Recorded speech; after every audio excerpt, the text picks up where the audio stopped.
కొరింథీయులకు రాసిన రెండవ పత్రిక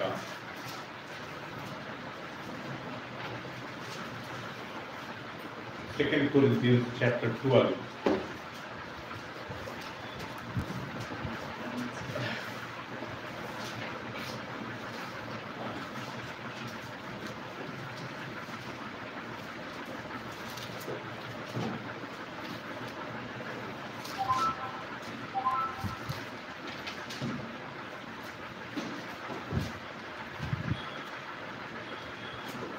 Nala, you can do it.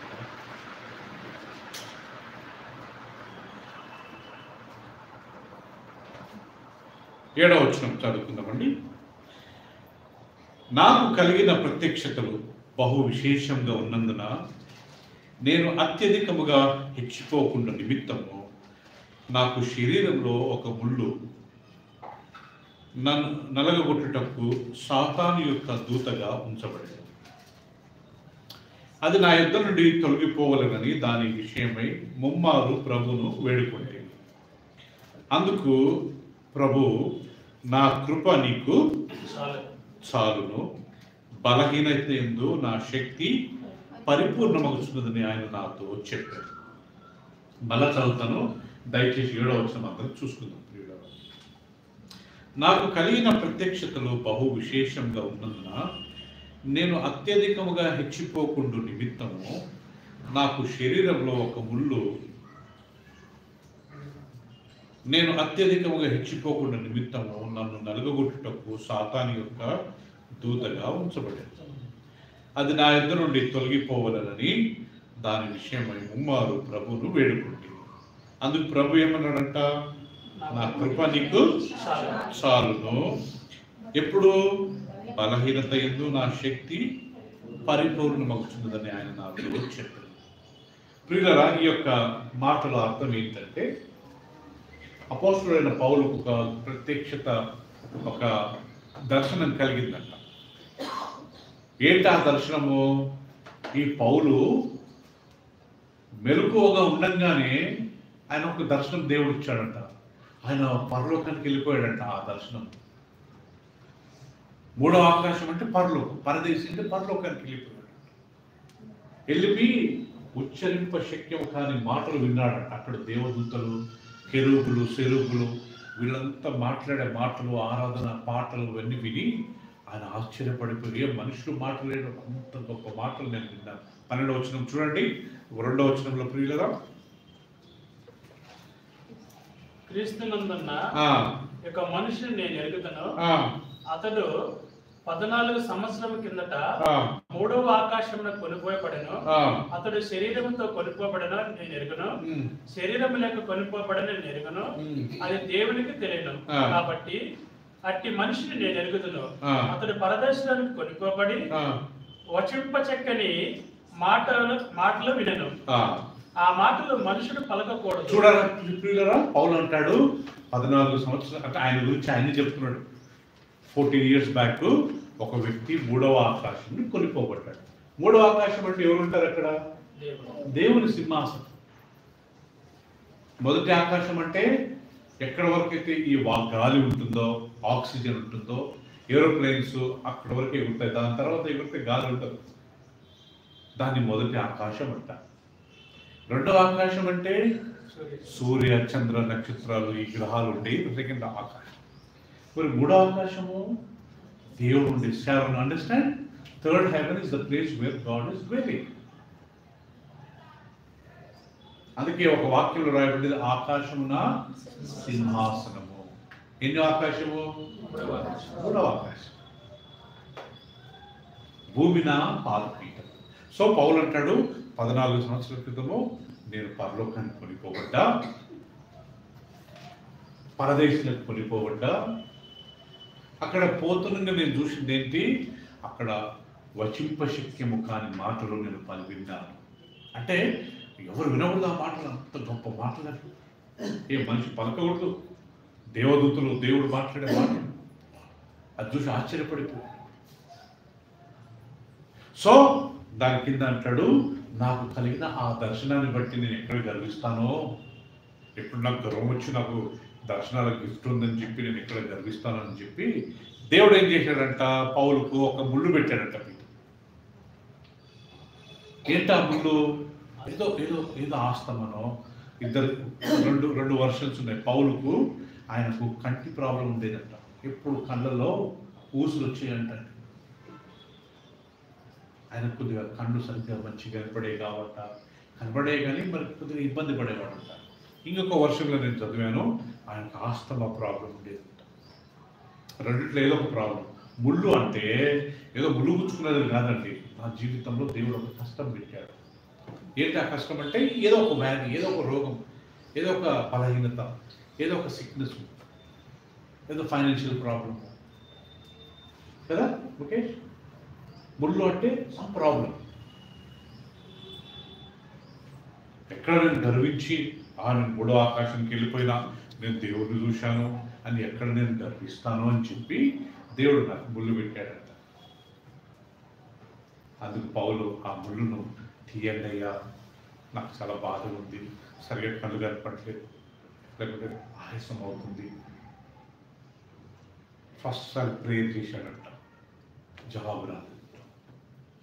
రెండోసారి ప్రేయర్ చేశాడంట పీటర్, జవాబు రాలేదంట ఫ్రాన్సిస్. మూడోసారి ప్రేయర్ చేశాడంట, అప్పుడు దేవుడు జవాబు ఇచ్చాడంట. ఏమని? నా కృప నీకు. ఎన్నిసార్లు చేశాడంట ప్రేయరు? ఫస్ట్ టైం ఆన్సర్ వచ్చిందా?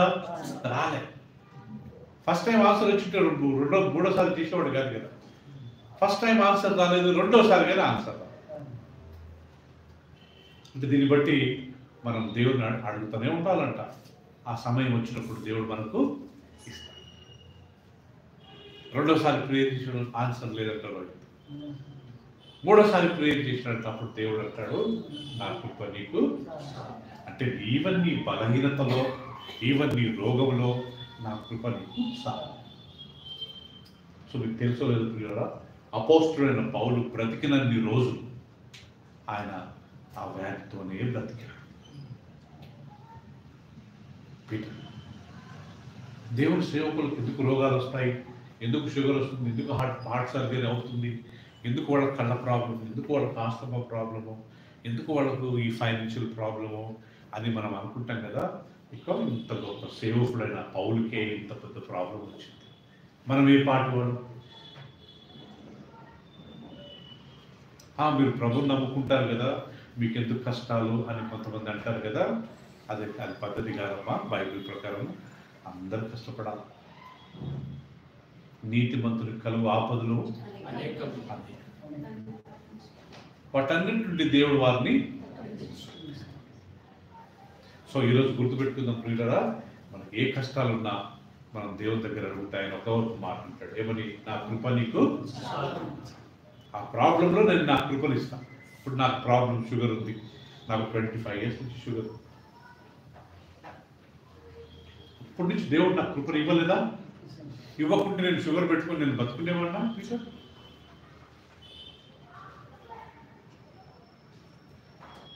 కొంతమంది చిన్న పిల్లలు, పుట్టిన పిల్లలు, మా మిస్సెస్ అమెరికాకి వెళ్ళింది. అక్కడ చిన్న పిల్లలు పుట్టిన అమృత వాళ్ళ కూతురుగా చిన్న పిల్లలకి షుగర్ స్టార్ట్ అయిందంట. పీటర్ ప్రతిరోజు ఆ అమ్మాయి పాప నేను చూపిస్తాను.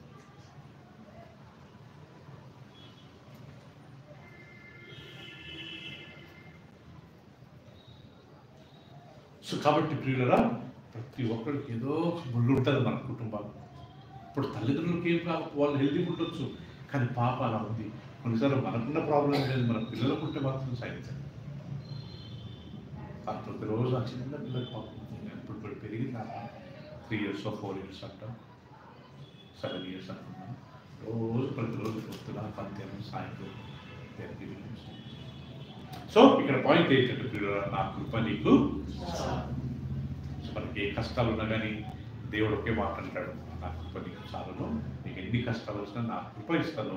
నువ్వు ఆ కష్టాలలో దినకరం బ్రదర్, ఆయనకి ఎన్నో ప్రాబ్లం ఉండే, హార్ట్ ప్రాబ్లం ఉండే, బీపీ ఉండే, షుగర్ ఉండే, లాస్ట్ టికెట్లో కొనుక్కుతున్నాడు. ఆయన చనిపోతాం, పార్కిన్సన్స్ అంటారు. అయినా కానీ దేవుడు ఆయన కృపలు ఇచ్చాడు కదా. సో రోగం వచ్చిన మాత్రాన మన మీద శపింపబడ్డవాడు అని అనుకోకూడదు. ఆమేన్. సో అందరం లేచి నిలబడి చాలునయ్యా చాలునయ్యా నీ కృప నాకు చాలునయ్యా ఆ పాటను పాడుకుంటూ దేవుడిని ఆరాధించుకుందాం. ప్రియులారా, అదొక పాటను పాడిన తర్వాత మనం దేవుని వాక్యాన్ని మనం సాంగ్ నెంబర్ చూడండి. దేవా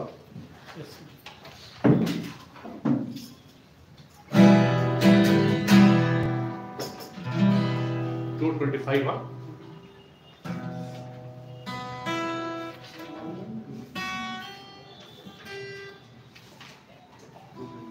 225 అండి song number. Praise lord. Song number 225. ఇప్పుడు మనం చదివిన వాక్యాన్ని జ్ఞాపకం చేసుకుందాం. ఎవరెవరికి రోగాలు ఉన్నాయో, ఎవరెవరికి వ్యాధులు ఉన్నాయో, ఎవరెవరికి బలహీనతలు ఉన్నాయో, ఎవరెవరికి ఆర్థిక సమస్యలు ఉన్నాయో, ఇప్పుడు మనం ఇప్పుడు మనం చదువుకున్న వాక్యం ఏంటంటే నా కృప నీకు. దేవుడు తన కృపను మనందరికి ఇస్తాడనే విషయాన్ని మనం జ్ఞాపకం చేసుకుంటాం. 225. చాలునయ్యా చాలునయ్యా నీ కృప నాకు చాలునయ్యా నీ కృప నాకు చాలునయ్యా చాలునయ్యా చాలునయ్యా నీ కృప నాకు చాలునయ్యా నీ కృప నాకు చాలునయ్యా ప్రేమామయుడివై ప్రేమించావు కరుణామయుడివై కరుణించావు ప్రేమామయుడివై ప్రేమించావు కరుణామయుడివై కరుణించావు తల్లిగా లాలించి తండ్రిగా ప్రేమించి తల్లిగా లాలించి తండ్రిగా ప్రేమించి ప్రేమ కరుణ నీ కృప చాలు ప్రేమ కరుణ నీ కృప చాలు చాలునయ్యా చాలునయ్యా నీ కృప నాకు చాలునయ్యా నీ కృప నాకు చాలునయ్యా చీకటగల ఊపిలో అడియనుండగా నా అడుగులు స్థిరపరచి నిలిపితివయ్యా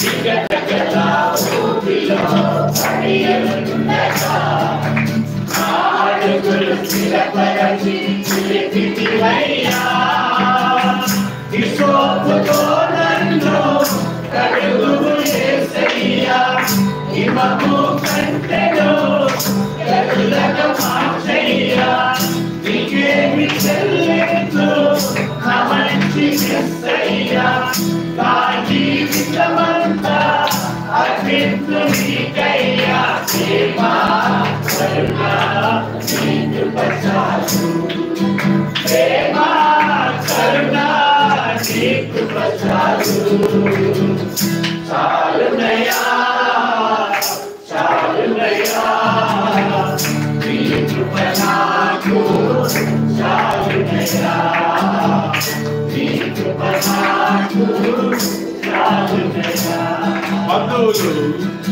బంధువులు స్నేహితులు ప్రోత్సహించిన తల్లిదండ్రులే నన్ను వెలివేసిన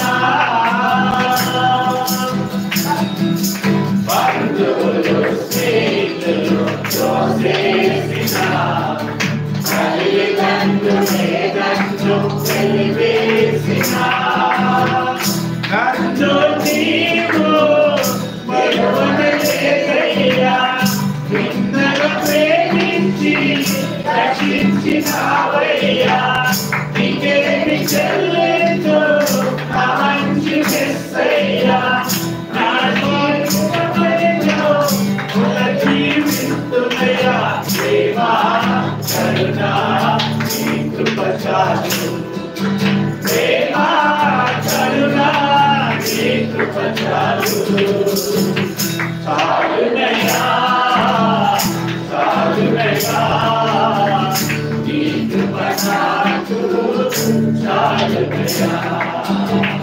నీ కృప నాకు చాలునయ్యా. అందరం అలాగే కళ్ళు కూసుకుని అవును ప్రభువా నీ కృప మాకు చాలు ప్రభువా. ఎన్ని కష్టాలు వచ్చినా ఎన్ని రోగాలు వచ్చినా ఆ కష్టంలో ఆ రోగంలో నువ్వు కృపనిస్తున్నావు చాలు ప్రభు. ఎన్ని రోగాలున్నా నీ కృప ఉంటే ఈజీగా మేము బ్రతకగలుగుతాం, ఈజీగా ప్రభువా ఈ లోకంలో మేము జీవించగలుగుతాం ప్రభు. బంధువులు, స్నేహితులు, తల్లిదండ్రులు చేయబడిచిన మమ్మల్ని విడవవు కదా ప్రభు. నా కృప నీకు చాలన్నావు ప్రభు. అపోస్తుడైన పౌలు ఆయన శరీరంలో ఉన్న ముళ్ళును కానీ ఆయన కేర్ చేయకుండా, లెక్క చేయకుండా నీ కొరకు ఆయన సేవ చేసి ఎంతో అద్భుతంగా ఆయన ఈ లోకంలో జీవించాడు. ఈ ఉదయకాలం మేము కానీ ప్రభు మాకు ఏదున్నా కానీ ఆర్థిక ఇబ్బందులున్నా, ఫైనాన్షియల్గా, హెల్త్ విషయంలో, మా పిల్లల విషయంలో నీ కృప ఒకటి చాలు. యేసుక్రీస్తు ఈ లోకంలో ఉండగా ఆయన కానీ ప్రభు ఆర్థికంగా కొద్దిగా ఇబ్బంది పడ్డాడు.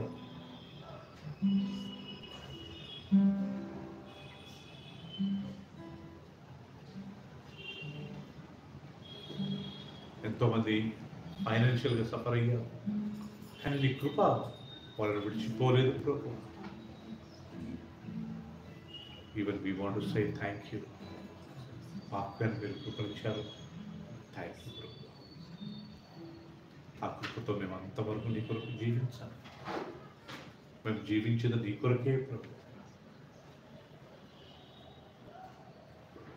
Thank you. నీకే స్తోత్రాలు, నీకే వందనాలు చెల్లిస్తున్నాం. ఈ చిన్న ఆరాధనను మేమందరం కలిసి యేసయ్య నామములో నీకు సమర్పిస్తున్నాం మా తండ్రి. ఆమేన్. Praise the Lord. కూర్చున్నాం.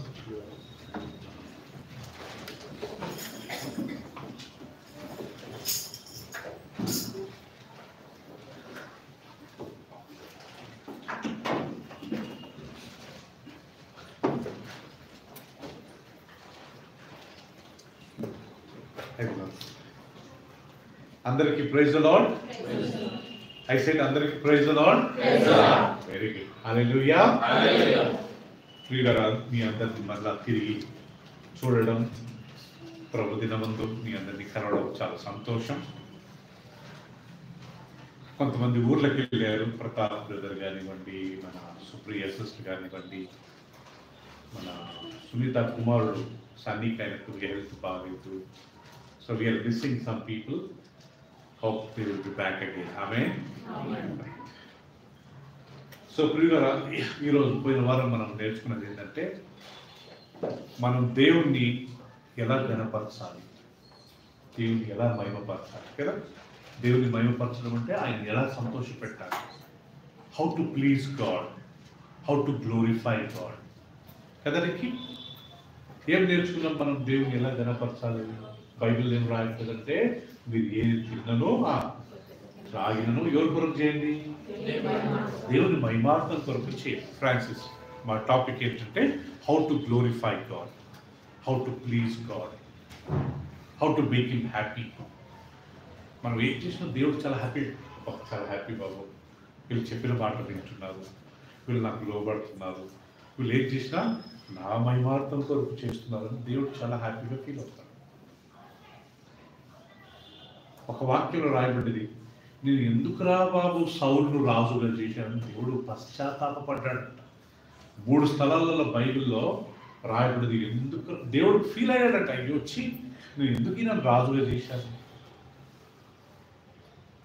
నేను రాజుగా చేసినప్పుడు సౌలు వింటాడు అనుకున్నా, నా మాటనే వినకుండా ఇష్టం వచ్చినట్టు చేసుకున్నాడు. వచ్చి నేను చాలా రాంగ్ డిసిషన్ తీసుకున్నానని దేవుడు పశ్చాత్తాపడ్డాడు.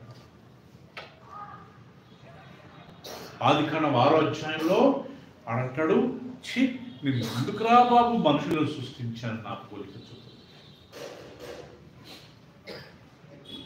వీళ్ళు నా మాట వింటారనుకుంటే ఒక్కడు నా మాట వినట్లేదని చెప్పి 6వ అధ్యాయంలో దేవుడు మీరు విన్నారా, కెన్ గాడ్ రిపెంట్? దేవుడు పడగలుగుతాడా? నేను ఆయనకు ఆ పని చెప్పినా ఎందుకు చెప్పిన ఆయనకు ఏదో చేస్తాడు అనుకున్నా, ఏదో ఒక ఎక్స్క్యూజ్ ఇస్తాడు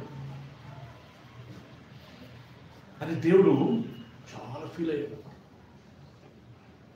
మూడవది, నినివే పట్టణాన్ని ఇచ్చి నేను ఎందుకు నాశనం చేయాలనుకున్నాను. నెక్స్ట్ ఏమైందంటే నినివే పట్టణస్తులు చేసిన పాపము పరలోకానికి వెళ్ళిపోయింది. అంతగా ఆకాశానికి కంటిపోయింది. అంత ఘోరమైన పాపం చేస్తుంటే దేవుడు యోనాను పంపాడంట, పోయి వాళ్ళకు చెప్పు, హెచ్చరించు, మీరు పశ్చాత్తాపడ్డారా బతుకుతారు, లేకపోతే అందరినీ మొత్తం పట్టణాన్ని నాశనం చేస్తున్నాను. నినివే పట్టణం అంటే ఈరోజు ఇరాక్ పట్టణంలో మోసల్ అనే ఒక ప్లేస్ ఉందండి. అప్పట్లో అది నినివే పట్టణం. యోనా వెళ్ళి అక్కడ వాక్యం చెప్పాడంట. అందరూ 3 రోజులు తిండి లేకుండా, నీళ్లు లేకుండా పశ్చాత్తాపడ్డారంట. పీటర్ గోనపడ్డ చుట్టుకొని వాళ్ళ రాజు, వాళ్ళ జనులు, వాళ్ళ పశువులు దేవదారు 3 రోజులు ఉపవాసం చేసి పశ్చాత్తాపడి దేవుడితో తిరిగారంట. అప్పుడు దేవుడు ఏమన్నాడంట, నేను ఎందుకు రా బాబు వీళ్ళని నాశనం చేయాలనుకున్నా, వీళ్ళు పశ్చాత్తాపడ్డారా? అయ్యో. సో ఆ రకంగా ప్రియులరా, మన విషయంలో కానీ దేవుడు పశ్చాత్తాపడకూడదంట. నేను చెప్పినా వీళ్ళు చెయ్యండి, నేను వీళ్ళ నుంచి ఎక్స్పెక్ట్ చేసిన అయ్యో ఆ స్టాండర్డ్ లైఫ్ లేదు. మన విషయంలో దేవుడు పశ్చాత్తాపడదు. You should feel happy about. So మనం కానీ ప్రియులరా దేవుని హ్యాపీగా సంతోష పెట్టాలంట. అందుకే మనం ఏది చేసినా దేవా ఇది నీ మహిమార్థం కొరకు చేస్తున్నాను, నిన్ను మెప్పించడానికి చేస్తున్నాను ప్రభు. అప్పుడు నా మాటల్లో నాది నేను చేసే పనులు ఏమైనా తప్పు ఉంటాయని సారీ, నేను ఇది చెయ్యను ప్రభు.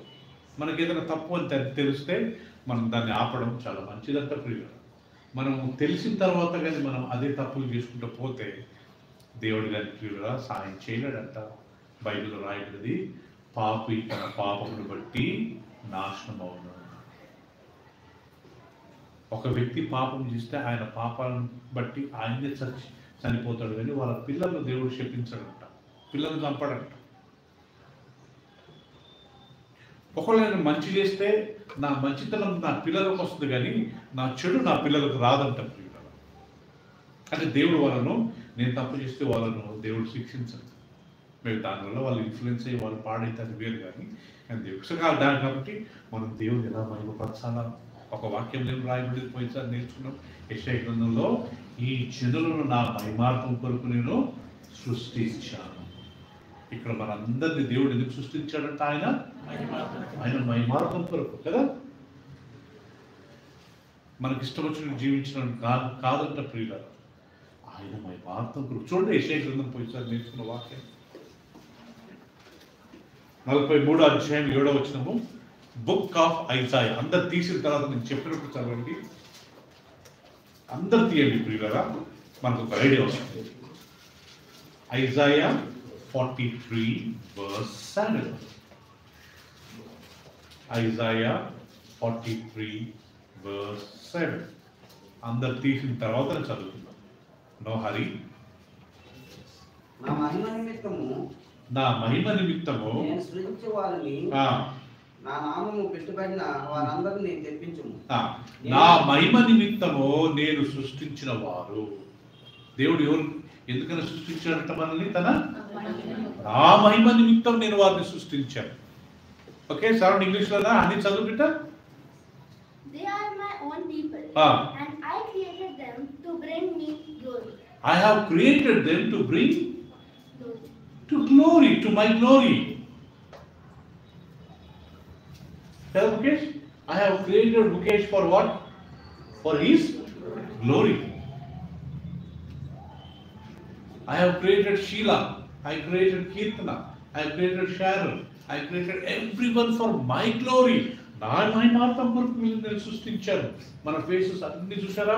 ఒక్క ఫేస్ కానీ సేమ్ సిమిలర్ ఉండదు. Different colours, different nature, different ideas. దేవుడు ఎంత గాడ్ ఆఫ్ వెరైటీ. ఎన్ని కలర్స్, ఎన్ని బర్డ్స్, ఎన్ని పక్షులు, ఎన్ని రకమైన చేపలు. ఎన్ని ముఖాలు ప్రపంచంలో మన మనుషులను చూసారా? ఒక్క ముఖం కానీ ఒక ముఖంతో మాత్రం పోలి ఉంటుందా? ఒక్క కన్నుకు ఒక కన్నుకు పోలి ఉంటుందా? టోటల్ డిఫరెంట్ ప్రియులరా. God is a God of variety. నా మహిమార్థం కొరకు నేను సృష్టించాను. అందుకే మనం ఏం చేయాలంట? కొరింథీయులకు రాసిన పత్రికలో పోయినసారి మనం నేర్చుకున్నాం కదా, తీసామా? 10:31.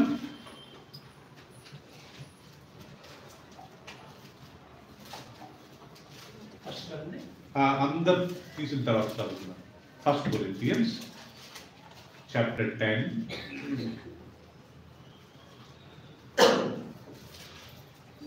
10వ అధ్యాయము 31వ వచనము. అనుష చదువుమా. కాబట్టి మీరు భోజనం చేసినను పానం అంటే నీళ్లు తాగినను మీరు ఏమి చేసినను సమస్తమును దేవుని మహిమ కొరకు చేయుడి. మీరు ఏది చేసినా ఎవరి కొరకు చేయాలా? దేవుని మహిమ కొరకు మీరు చేయండి. రిక్కి చదువు రిక్కి. Whether you eat or drink, or whatever you do, do all to the glory of the God. Do all for the glory of God. Kirtana kada? So whatever you do for the glory of God. Why God created honey? For His glory. దేవుడు మన ఎందుకు సృష్టించాడంటే జెరూషా? For His glory. మనం ఇష్టం వచ్చినట్టు జీవించడానికి కాదంట ప్రియులారా. అలా మనం ఇష్టం వచ్చినట్టు జీవించినట్లయితే దేవుడు హ్యాపీగా ఫీల్ కాదు, ఆయన సంతోషపడడు. సో అందుకని మనం దేవుడు మహిమ జీవించాలి. ఒక వాక్యంలో ఏం రాయబడ్డదంటే, ప్రతి ఒక్కరు ఆయనకి ఇష్టం వచ్చినట్టు నడుస్తే వాళ్ళు చివరికి నరకానికి వెళ్తారు. చివరికి అది మరణాన్ని తీయండి. సామెతలు అందరూ తీసుకుందామండి. సామెతలు 14:12. Book of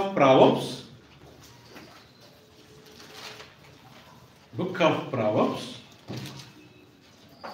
Chapter 12, I think. 12:14, I believe. Chapter 12.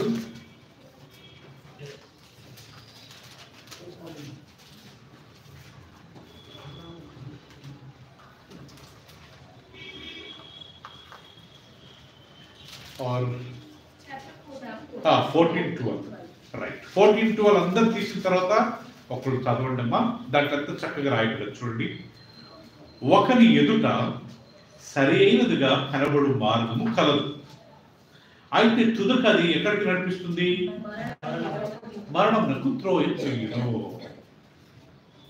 మళ్ళా చదువుదామా వాక్యము? ఎవరన్నా చదవండి. ఒకని ఎదుట ప్రియులారా గమనించండి. ఒకని ఎదుట, రోహిత్ ఎదుట, రిక్కి ఎదుట, నా ఎదుట, నేను దేవదర్ అందరి ఎదుట ఒక మార్గం ఉందంట. నేను అనుకుంటున్నా ఈ మార్గము కరెక్ట్ నన్ను పరలోకానికి తీసుకెళ్తుంది అని నేను అనుకుంటున్నా. కానీ బైబిల్ ఏముంది అక్కడ? అయితే అబ్బో బాబోయ్, అంటే మనం అనుకునే మార్గము ఎక్కడ తీసుకెళ్తున్నారు రోహిత్? మరణానికి అంట. అంటే మనం వెళ్ళే మార్గం అంతా మరణ మార్గం కదా పీటర్? రోహిత్ చదువు. రోహిత్ ఇంగ్లీష్ లో. There is a way that seems right to a man, that looks right to a man, but its end is the way to death. Its end is the way of death. దాని లక్ష్యం అర్థమైందా? నాకు కనబడే నేను చేసేది కరెక్టే అని నేను అనుకుంటున్నా. దేవదనం అనుకుంటాడు నేను వెళ్ళే మార్గం కరెక్టే. పీటర్ అనుకుంటున్నాడు నేను వెళ్ళే మార్గం కరెక్టే. ఓకే, అందరూ ప్రతి ఒక్కరు నేను వెళ్ళే మార్గం కరెక్టే. కానీ ఎక్కడికి తీసుకెళ్తుందంట రవీంద్ర గారు? అది మరణాన్ని తీసుకెళ్తుందంట అండి. అది నార్మల్గా ఫిజికల్ డెత్ కాదు, హార్ట్ అటాక్ వచ్చో యాక్సిడెంట్ అయితే చనిపోవడం కాదు. ఈ చివరికి అది మరణానికి నడిపించడం అంటే నరకానికి, నిత్య నరకానికి, రెండవ మరణానికి అయిపోయినట్టు ఆ వ్యక్తి యొక్క ఇప్పుడు క్వశ్చన్ ఏంటంటే, మరి ఏంటి బ్రదర్, మరి మేము మా ప్లాన్స్ చేసుకోకూడదా మా గురించి అంటే తప్పకుండా చేసుకోవచ్చు ప్రియులరా. ఎవరి ప్లాన్స్ వాళ్ళు చేసుకోవాలి. కానీ ప్రతి ఒక్కరు ఏది చేసిన దేవుని అన్యాయం ఉండకూడదు, దాంట్లో పాపం ఉండకూడదు, దాంట్లో మోసం ఉండకూడదు కదా ప్రియులరా. దాంట్లో ఏ చెడుతనము ఉండకూడదు, షార్ట్ కట్ మెథడ్లో మనము ఏది చేయకూడదు. ఏది చేసినా ఎలా చేయాలంట? దేవుని మహిమార్థం కొరకు. అందుకే చాలా మటుకు దేవుని యొక్క సేవకులను మనం ప్రియులరా, బ్రదర్ నేను ఇలా అనుకుంటున్నాను, వాక్యం ప్రకారం ఏముంది అని అడగడంలో తప్పేం లేదు కదా. మేము ఈ నిర్ణయం తీసుకుంటున్నాము, మేము ఇలా అనుకుంటున్నాము, మీకు తెలిసిన ప్రకారం కొద్దిగా దేవుని వాక్యాన్ని కొద్దిగా చెప్పండి అడగడంలో తప్పేం లేదు. మనకు తెలవనప్పుడు నాకు తెలుసులే బ్రదర్, మీరేంటి నాకు చెప్పేది, లేకపోతే బ్రదర్ని ఊరికిన మనం ఎందుకు ట్రబుల్ చేయడము, నాకు తెలుసు అనుకుంటే వెళ్ళొచ్చు. కానీ మనం తెలవనప్పుడు ఏం చేయాలంట? అడగడంలో తప్పేం లేదు. ఇప్పుడు వాక్యం చదవాలి. వాళ్ళు ఏం చేసినా కానీ ప్రియులరా, దాంట్లో ఎలాంటి పాపం, ఎలాంటి మోసం, ఎలాంటి అబద్ధాలు, ఎలాంటి వేషధారణ, ఎలాంటి చెడు ఉండకుండా మనం నడిచినప్పుడు ఆ మార్గం సరైన. యేసుప్రభు అంటాడు, నేనే మార్గము, సత్యమును, జీవము, నా తప్ప ఎవడు తండ్రి వద్దకు రాలేదు.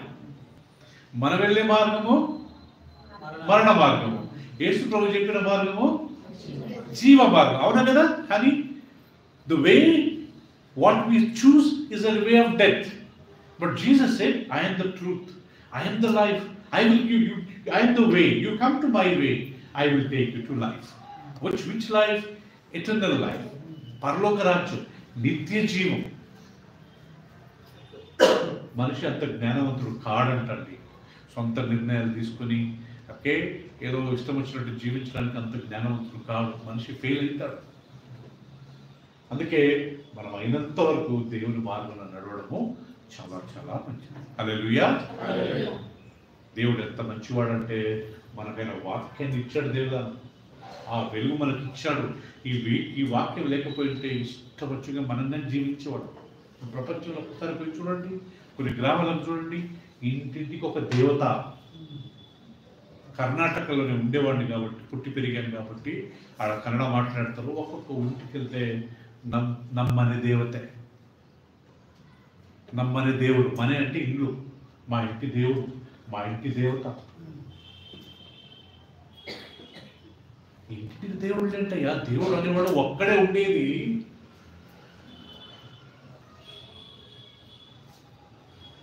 చిన్నపిల్లలను బలిస్తారు, పిల్లలు చంపేస్తారు ప్రియులరా. ఆ దేవత అడిగిందంట, ఆ దేవుడు అడిగాడంట. ఒక ఆదివాసీలు ఉన్నారు ప్రియులరా, వాళ్ళు సంవత్సరం అంతా స్నానం చేసుకోరు. మీరు నమ్ముతారు లేదు, మేము వాళ్ళ దగ్గరికి వెళ్ళి వాక్యం చెప్పేవాళ్ళము, అట్లా ఒక స్మెల్ వచ్చింది వాళ్ళ దగ్గర నుంచి. మేబీ బట్ట పెట్టుకొని తుడుచుకుంటారు అనుకుంటాను, తలకు మాత్రం సంవత్సరం అంతా స్నానం చేయకూడదు. ఇట్టా వాళ్ళ దేవతలు చెప్పారంట. ఇట్లా ఎంతమంది ప్రియుల ప్రపంచంలో కదా, ఈవెన్ మన దేశంలో మూఢనమ్మకాలకు ఎంత దూరం అవుతుంది. కానీ థ్యాంక్ గాడ్, దేవుడు మనల్ని వాటి నుంచి తప్పించాడు. మనం కానీ క్రైస్తవులుగా ఉండి, మనం కానీ మూఢనమ్మకాలు, మనం కానీ మన క్రిస్టియన్స్ కొంతమంది ఉన్నారు వస్తూ ఈ మూఢనమ్మకాలు చేసుకుంటూ ఆ పిచ్చి పిచ్చి ఆచారాలు చేసుకున్నారు అనుకోండి, మనకు ఆ ఆదివాసులకు ఎలాంటి వ్యత్యాసం ఉండదు. ఒకటే మనకు దేవుడు వాక్యం తిరిగి తిరిగి మనకు జ్ఞాపకం చేసుకుని, వద్దు ఈ ఆచారాలు వద్దు, ఈ సాంప్రదాయం వద్దు, మీ ఇష్టం వద్దు, మీ పెద్దలు చెప్పిన మాటలు తప్పు. ఆ రోజుల్లో పెద్దలకు వేరే పని లేక కొన్ని పిచ్చి పిచ్చి నేర్పించారు మనకు. ఇప్పుడు వాక్యం తెలిసింది. ఒకప్పుడు తెలవక మన పెద్దలు ఏమన్నారు? భూమి సమముగా ఉంది అన్నారు. తర్వాత సైంటిస్టులు అంతా వచ్చి భూమి సమం లేదు, భూమి గుండ్రంగా ఉందన్నారు. లేదంటే మా అవతాతలు, మా అమ్మమ్మలు, మా తాతలు, మా పూర్వీకులు భూమి స్ట్రైట్ ఉందని మనం అని అట్ని మొండిగా ఉంటే మనం don't you think we are making mistake? మా మమ్మీ డాడీ అంతా గవర్నమెంట్ స్కూల్లో చదివారు అని మనం గవర్నమెంట్ స్కూల్లో చదువుతామా? మా మమ్మీ డాడీ అంతా మొదటి నుంచి గాంధీ హాస్పిటల్కి వెళ్ళారు అని మనం గాంధీ హాస్పిటల్కి వెళ్తామా? మా రవీంద్ర గారు అంటే వెళ్తామా పిల్లరా?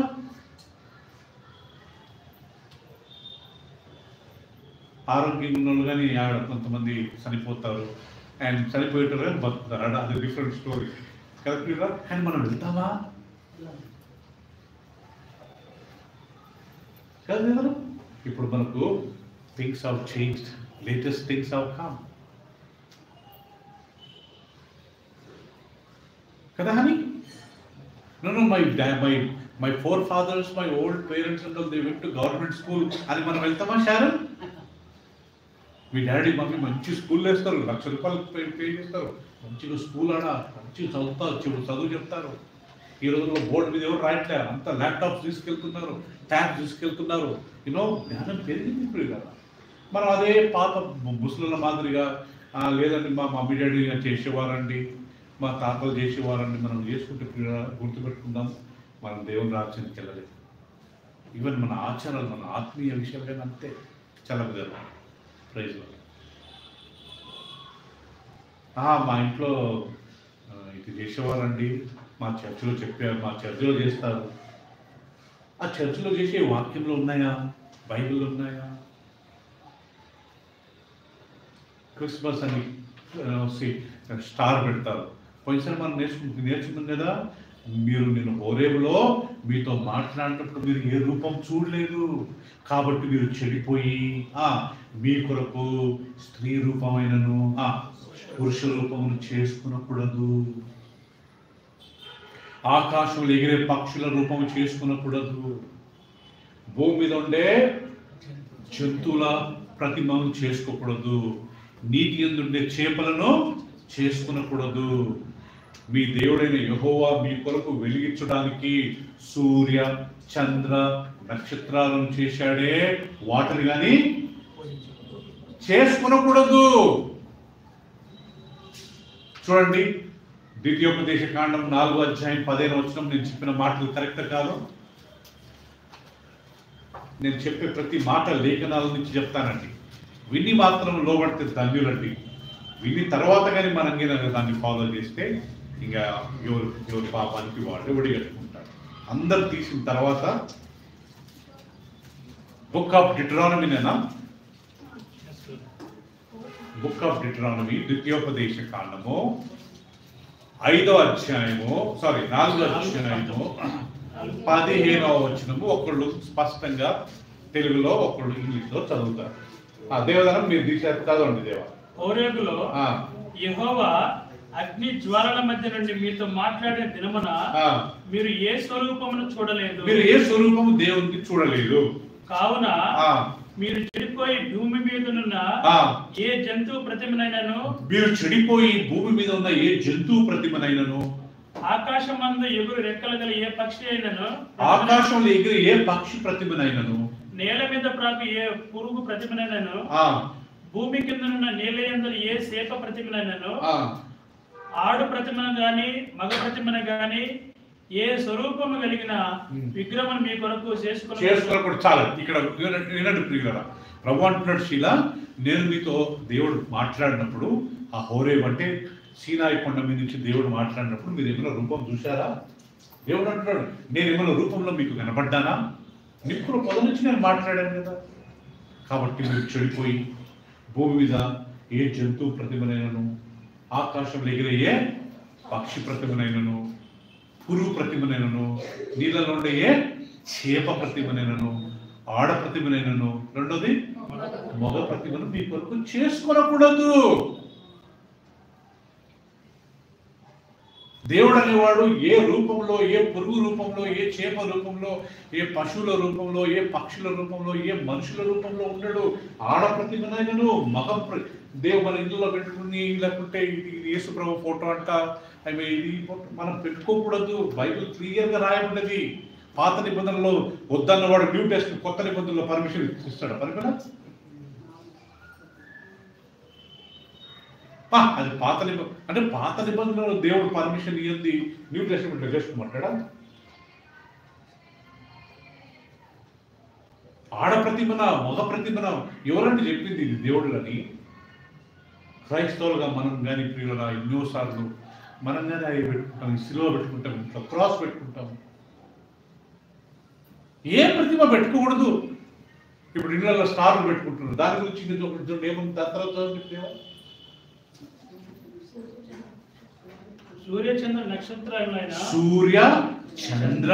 నక్షత్రాలను ఆకాశ సైన్యమును చూసి మరలు కొల్పబడి మరలు కొల్పబడి నీ దేవుడైన యెహోవా సర్వాకాశం కిందనున్న సమస్త ప్రజల కొరకు పంచిపెట్టిన వాటిని నమస్కరించి వాటిని పూజింపకొనున్నట్లు మీరు బహు జాగ్రత్త పడుడి. సూర్య చంద్ర నక్షత్రాలు ఆకాశ సైన్యములను మీరు ఎక్కడ పూజించి దానికి నమస్కారం చేస్తారో జాగ్రత్తగా ఉండండి. ఇప్పుడు క్వశ్చన్ ఏంటంటే, మనం ఇళ్ళలో పెట్టే స్టార్స్, ఇక్కడ ఉందా స్టార్ గురించి? అందరు పెడుతున్నారు కదా ప్రియులరా, అందరు వద్దండి. ఈ వాక్యాలు వాళ్ళకి తెలియదు, చాలా మందికి తెలియదు. మన క్రిస్టియన్స్ లో పాస్టర్లు చెప్పరు.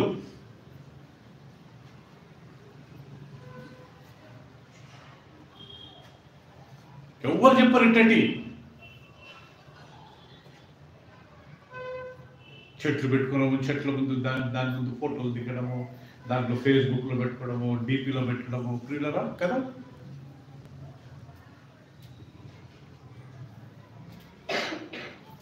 సూర్య చంద్ర నక్షత్రాలు ఆకాశంలో ఉండే సైన్యము, అది మీ దేవుడైన యెహోవా మీ కొరకు వెలిగించడానికి చేశాడు. ఆ యేసుప్రభు పుట్టినప్పుడు ఆ నక్షత్రం కనబడదు కదా. యేసుప్రభు పుట్టినప్పుడు ఇవన్నీ జ్ఞానులు వచ్చారు. అట్టని జ్ఞానులు మనం ఆరాధిస్తామా?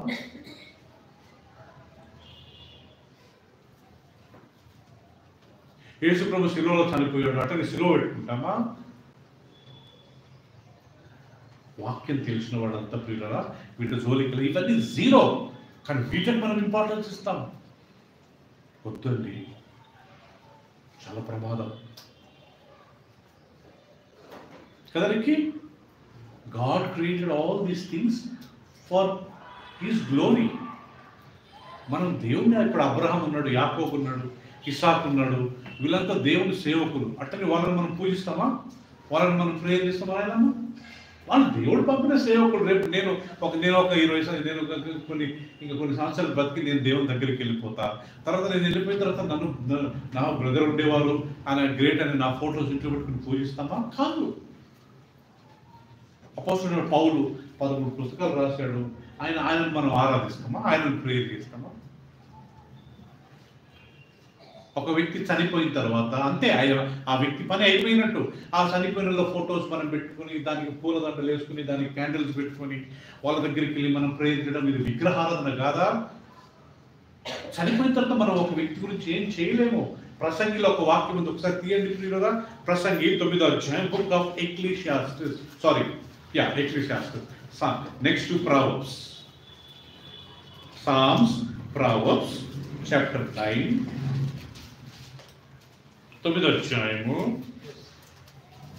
4వ వచనం అండి. అందరు తీసిన తర్వాత చదువు.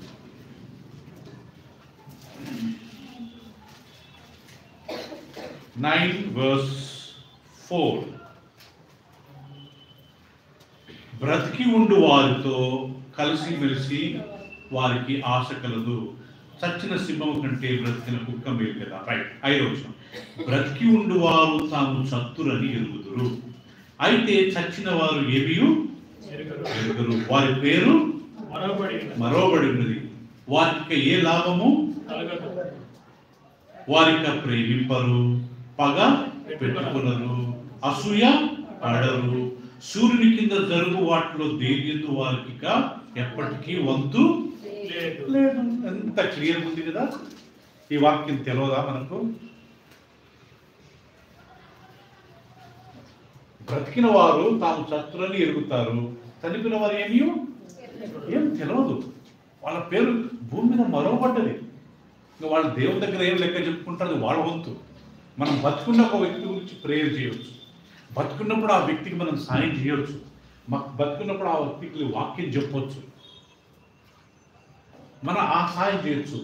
ఆ వ్యక్తి చనిపోయిన తర్వాత మనం ఏం చేయగలుగుతాము? జ్ఞాపకం చేసుకోవచ్చు. బైబిల్లో రాయబడింది, కీర్తన 116వ అధ్యాయము 15వ వచనంలో, నీతిమంతులను జ్ఞాపకం చేసుకోవడం మంచిదే. నీతిమంతులను జ్ఞాపకం చేసుకోవడము తీయండి. Sam 116 verse 15. చదువుమా. యెహోవా భక్తుల మరణము మరణము ఆయన దృష్టికి విలువ కలది. మంచిదే, దేవుని దృష్టికి మంచిదే. తర్వాత యెహోవా నేను నిజముగా నీ సేవకుడు. ఆ వాక్యం మళ్ళీ చదవండి.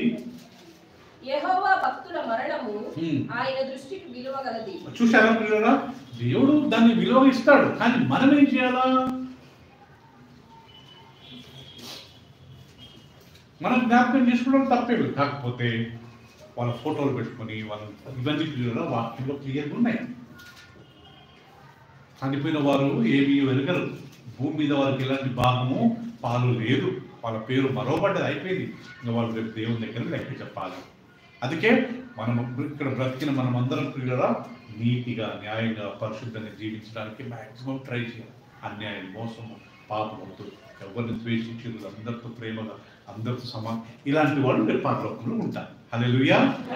ఇలాంటి వాళ్ళే పరలోకంలో ఉంటారు. వేరేటోళ్ళ మీద కోప్పడి, వేరేటోళ్ళ మీద సాడీలు చెప్పుకుంటూ, వేరేటోళ్ళతో గొడవపడి, వాళ్ళతో మీద అలిగి, వాళ్ళని అన్యాయం చేసి, వాళ్ళ దగ్గర దోచుకొని, వాళ్ళ దగ్గర మోసం చేసి, అబద్ధాలు చెప్పి, వాళ్ళతో సమాధానంగా లేకుండా వాళ్ళ భూమి లాక్కొని, వాళ్ళ డబ్బు లాక్కొని, వాళ్ళ బంగారం లాక్కొని, ఇలాంటి వాళ్ళకి పరలోక రాజ్యంలో స్థానము లేనే లేదు.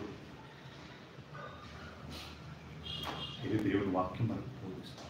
సో కాబట్టి ప్రియులుగా గుర్తుపెట్టుకుందాము, దేవుడు మనల్ని ఎందుకు సృష్టించాడంటే ఆయన మనం ఏది చేసినా దేవుని మహిమార్థం కొరకు, ఎవరితో మాట్లాడినా దేవుని మహిమార్థం కొరకు మాట్లాడాలి.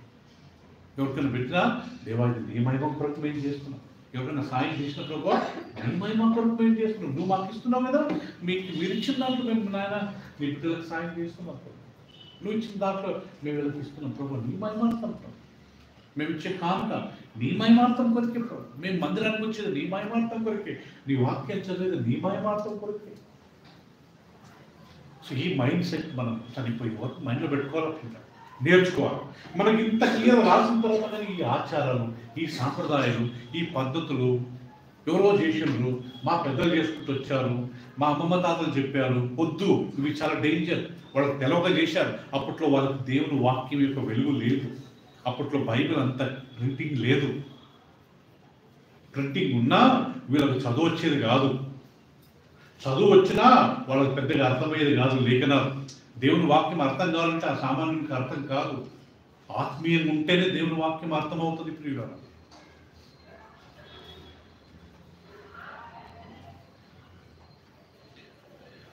సో ఈ రిస్క్లో మాత్రం మనం ఎప్పుడు పడము. బ్రదర్ అందరూ చేస్తున్నారు కదా, మరి వాళ్ళు తప్పు చేస్తుండ్రా అని నన్ను అడిగితే ప్రియులారా, నేను లేఖనాలను మాత్రం చూపిస్తాను. మనం వేరేటోళ్ళని ఫాలో కాకూడదండి. వాళ్ళతో సమాధానంగా ప్రేమ, వాళ్ళు కొన్ని పద్ధతులు, కొన్ని ఆచారాలు చేస్తారు కదా, వాటిని మనం ఫాలో కాదు. సార్ కొంచెం మనం నేర్చుకున్నది ఏంటంటే కదా, మనం ఏది చేసినా దేవుని మహిమార్థం కొరకు చేయాలి. ఫస్ట్ మనం మన నోటి మాటతో మనం దేవుని స్తుతించిన, నోటి మాటతో దేవుణ్ణి ఆరాధించిన దేవుడు మహిమపరచబడతాడు కదా. నేర్చుకున్నాం కదా, మనం యేసు ప్రభు నోటితో ఒప్పుకొని ఆయనను తండ్రి మృతులో నుండి లేపిండని విశ్వసించినట్లయితే మనము రక్షింపబడతాం. రోమీలకు రాసిన పత్రిక తీసుకున్నాం. నోటి మాట ఎంత గొప్పదో. రోమీలకు రాసిన పత్రిక 10:9.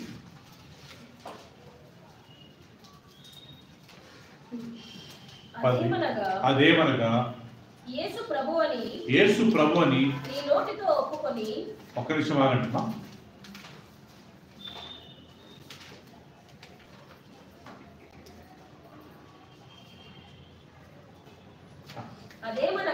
అదేమనగా యేసు ప్రభు అని నీ నోటితో ఒప్పుకొని దేవుడు మృతులలో నుండి ఆయనను లేపెనని నీ హృదయమందు విశ్వసించిన యెడల నీవు రక్షించబడదు.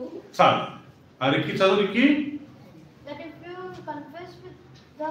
if you confess with your mouth the Lord Jesus and shall believe in thine heart and if you believe in your heart that God has risen him from the dead shall be saved. You shall be saved. ఇక్కడ పరిమళ చూడండి బా, యేసు ప్రభువుని నోటితో ఒప్పుకుని ఆయనను తండ్రి మృతులో నుండి లేపాడని హృదయంలో నమ్మితే నువ్వు రక్షింపబడతావు. అంటే మనం రక్షణ పొందాలంటే వినోద్ 2 విషయాలు చేయాలి. ఒకటి నోటితో ఒప్పుకోవాలి, రెండోది హృదయంతో నమ్మాలి, విశ్వసించాలి. అంటే మన రక్షణలో మన నోటి మాట 50% కాంట్రిబ్యూషన్, అంతేనా? నోటితో ఒప్పుకోవాలా, హృదయంలో విశ్వసించాలి. ఒక వ్యక్తి రక్షింపబడతాడు. అందుకే ఆరాధించినప్పుడు అందరూ నోట్లు విప్పాలా, ప్రభువా స్తోత్రం అని థ్యాంక్స్ చెప్పాలా. మనం ఏది మాట్లాడిన ప్రియులరా అది చాలా విలువైందంట. జీవ మరణంలో ఎక్కడున్నాయంట? 4వ వశము. మనం ఎప్పుడు మంచిదే మాట్లాడాలి, జీవంగా. దేవుడు సాయం చేస్తాడులే, దేవుడు స్వస్థపరుస్తాడులే, దేవుడు ఇస్తాడులే, మంచిగా జరుగుద్దులే. వీళ్ళు చాలా ధన్యులండి. అమ్మో ఏమైతే భయపించి కదా, చాలా డేంజర్ బ్రదర్. మంచి వార్త మెడిసిన్ లాంటిదంట సామెతల గ్రంథంలో. Good word like is medicine. భయపించి డౌట్లు పెట్టి డేంజర్ అది ఇట్లాంటి చెప్పకూడదంట. జీవమరణంలో నోటి వశం 4వ వశం. మంచిగా చెప్పినప్పుడు అది దేవుడు కనపరుస్తాడు. మనం చాలాసార్లు నేర్చుకున్నాం కదా, మాట్లాడే ప్రతి ఒక్కళ్ళు మనం పాజిటివ్గా మాట్లాడు, నెగిటివ్గా మాట్లాడు. నేను పాస్ అవుతా, నేను ప్రయత్నం చేస్తా, దొరుకుద్ది, దేవుడు బ్లెస్ చేస్తాడు, సాయం చేస్తాడు, దేవుడు ఇస్తాడు, దేవుడు అద్భుతం జరిగిస్తాడు. ఇట్టే మాట్లాడాలి. చూడండి ఆ వాక్యం సామెతల గ్రంథం, book of Proverbs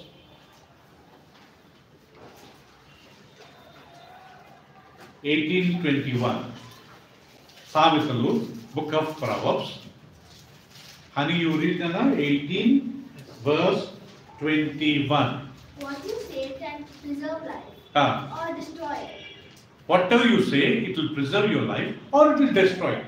So you must accept the consequences of your words. Yeah, of your words. Okay, now Rohit, can you read in your version? Death and life are in the power of your tongue. It's in the power of your tongue. And those Chala. Life and death. Telugulo జీవ మరణం Peter 4వ వశము. దానిని ఎవరైతే ఆ యొక్క నోటి మాట మీద ఆధారపడతారో వాళ్ళు దాని ఫలం అనుభవిస్తారు. చలం గారు, జీవము మరణము ఎక్కడుందంట? నోటి మాటలు. అందుకే ఎప్పుడు మాట్లాడినా పాజిటివ్గానే మాట్లాడాలా. నేను చేస్తాలి, నేను చాలాసార్లు చెప్పాను కదా, నేను చచ్చిపోతా, నేను ఉండను, నేను బ్రతకను, ఇలాంటి మాటలు అస్సలు మాట్లాడవు. యాక్సిడెంట్ అయిద్దేమో, అంత దూరం పోతున్నావు కారులో,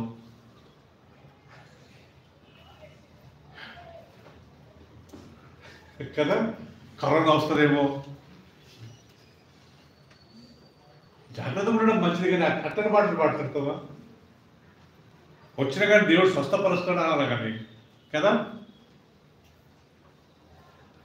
జీవం మాట్లాడితే జీవమే అనుభవిస్తామంట, మరణం మాట్లాడితే what ever you speak it you will enjoy it. So దేవుని మహిమపరిచేది మన నోటి మాటతో. ఆ నోటి మాట ఎట్లుండాలంట? చాలా పాజిటివ్గా ఉండాలి కదా. నెగిటివ్ అస్సలు మాట్లాడు. దేవుడు సాయం చేస్తాడులే, దేవుడు అద్భుతం చేస్తాడులే. దేవుని మనం ఫెయిలియర్గా చేయకూడదంట. దేవుని అసమర్థుడిగా మనం భావించకూడదంట. ఇప్పుడు మనం సుప్రియ వాళ్ళ పాప గురించి, పాప చెల్లి గురించి ప్రేయర్ చేసిన పాప అబ్బాయి చనిపోయాడు. అట్టనే దేవుడు అసమర్థుడా? నేను మళ్ళీ ఆ పాయింట్కి వస్తాను. కాదు, దేవుడు అసమర్థుడు కాదు. మరి ఎందుకు స్వస్థపరచలేదు అంటే ప్రియులరా, ఆయన చిత్తం పుట్టింది. ఆయన చిత్తం ఒకటి ఉంది. పోయినసారి మనం నేర్చుకున్నాం, దేవుని వాక్యమే దేవుని చిత్తమే దేవుని. అంత ప్రేయర్ చేసినాం, మనం అంత ప్రేయర్ చేసినాం, మేము ప్రేయర్ చేసినాం. చిన్నపిల్లడు 1 year పాపం చనిపోయాడు. సుప్రియ మొన్న ఫోన్ చేసి బ్రదర్ గిటా బాబు లాస్ట్ చనిపోయాడు బ్రదర్. బాధ అనిపించింది. అట్లనే మనం దేవుడిని అసమర్థంగా చేస్తాము. ఏమో వి డోంట్ నో వై. దేవుడు చెప్పినట్టు మనకు తెలియదు. అద్భుతం జరిగించి వచ్చాను. మళ్ళా మా అన్నయ్యకు అంటే మా వదినకు మా అన్నయ్య భార్య వాళ్ళకు బాబు పాప పుట్టారు. టేబుల్ మీద తీసుకుని వాళ్ళు ఇద్దరు చనిపోయారు. అట్లా దేవుడు అసమర్థులని మనం అనలేము. ఈ ప్రపంచంలో వీళ్ళిద్దరికి జరిగిందా? లేదు, ఎంతో మంది జరుగుతుంది. సిక్కులు ఇద్దరు అయ్యారా? లేదు, ఎంతో మంది జరుగుతుంది. పౌలు అపోస్తులైన పౌలును తల నరికి చంపేశాడు. ఇన్ని వాక్యాలు రాశాడు, ఇన్ని బైబిల్ పుస్తకాలు రాశాడు, ఇన్ని సంఘాలు స్థాపించాడు. పౌలు లాస్ట్కు రోమా దేశానికి వెళ్తే అక్కడ వాక్యం చెప్తుంటే అక్కడ సీజర్ కైసర్ యొక్క రోమా చక్రవర్తుల సైనికులు పట్టుకొని యేసుప్రభు దేవుడు కాడు, కైసర్ సీజర్ దేవుడు అని చెప్పంటే లేదు, యేసుప్రభు దేవుడు అంటే ఆయన తల. అట్లనే దేవుడు లేడా? పేతురును ఆయన కానీ వాక్యం చెప్తే ఆయన కానీ రోమా దేశానికి తీసుకెళ్లారు. ఎన్నో మళ్ళీ వాక్యం చెప్తుంటే ఆయన భార్యను పట్టుకొని చెప్పు యేసుప్రభు దేవుడు కాదు, కైసరే దేవుడు అంటే కాదు అని చెప్పే లోపల ఆయన భార్యను ఆయన ముందే కంటి ముందే సిలువ వేశారు. పేతురును పట్టుకున్నారు లాస్ట్. ఇప్పటికైనా చెప్పు నేను వదిలేస్తాను. నో, యేసుప్రభువే దేవుడు, ఆయన నేను సిలువ వేశారు. ఆయన రిక్వెస్ట్ చేశాడంట పేతురు ఏమనయ్యా, మా నాయకుడు మా యేసుప్రభుని గారిని చంపారు, నేను అలా చనిపోవడానికి యోగ్యుని కాదు, నన్ను నా సిలువను ఏం చేయండి, తల కిందులుగా ఉల్టా వేయండి. పేతురును తల కిందులుగా వేసి చంపేసి ఈ డైట్ భార్య చనిపోయింది. అట్లనే దేవుడు చేయడా? దేవుడు కళ్ళు మూసుకున్నాడా అని అనగలుగుతాను. స్టీఫెన్ అపోస్తుల కార్యము ఎలా చంపారైంది? రాళ్లతో కొట్టారు. ఆయన రాళ్లతో కొట్టినప్పుడు ముక్కు మీద, కంటి మీద కదా, పంటి మీద ఎంత కవర్ చేసుకున్న చేతులు ముక్కు పోసుకున్నా కానీ హెవీగా తగిలినప్పుడు ఎట్లా పెద్ద పెద్ద రాళ్ళు, ఒక్కరు కాదు ఇద్దరు కాదు, 100 మంది కంటే ఎక్కువ మంది కొట్టింటారు. కాళ్ళు చేతులు ఫుల్ బ్లీడింగ్. దేవుడు ఆపిండొచ్చు కదా.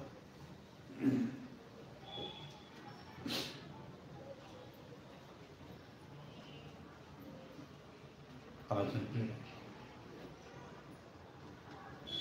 యాకోబు పత్రిక రాసిన యాకోబు యేసుక్రీస్తు సొంత సహోదరుడు.